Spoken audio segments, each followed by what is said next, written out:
समाज की सबसे बड़ी चुनौती यह नहीं कि बुराई मौजूद है, बल्कि यह है कि अच्छाई मौन है।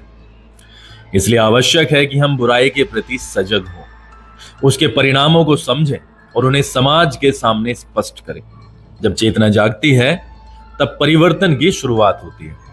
परिवर्तन का बीज हर व्यक्ति के भीतर है, बस उसे आत्म जागरण की जरूरत है।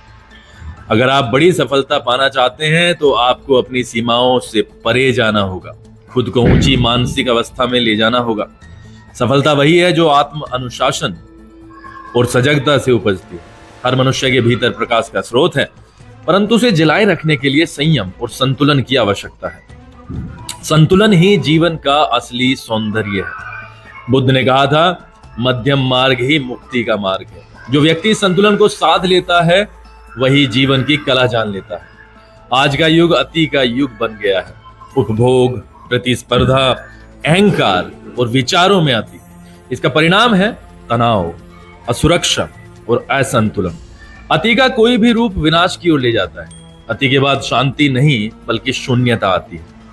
समय आ गया है कि हम अति के इस मोहजाल से बाहर निकलें और संयम की ओर लौटें।